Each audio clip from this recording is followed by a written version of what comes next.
Hey guys, welcome to this week's edition of Celebrating Second Nature. So, as a reminder, our mission is to make healthy living second nature.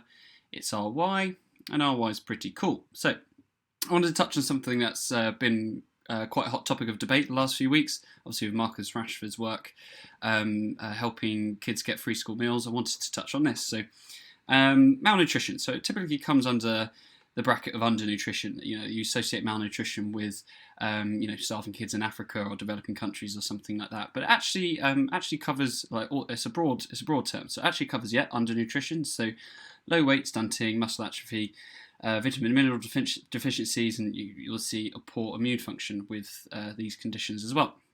And then you have overnutrition. So you have high weight, vitamin and mineral deficiencies often occur with this as well. And then, as we know, poor immune function and all the rest, all the associated diseases as well. So malnutrition it's an umbrella term. So it encompasses both undernutrition and overnutrition.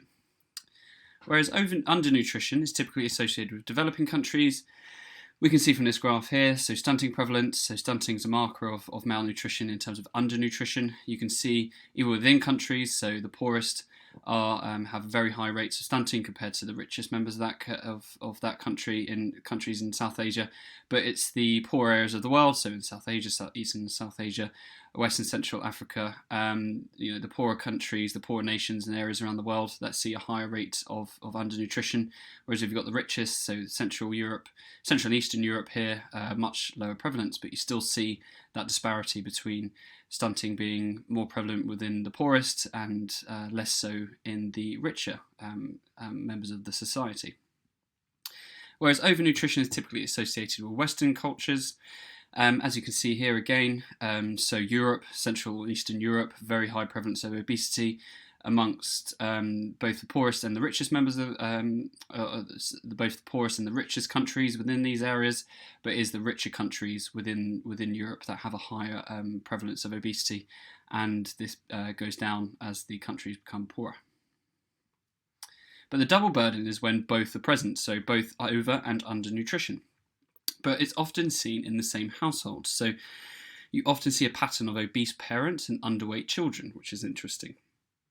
And it's the poorest members of society that are most at risk.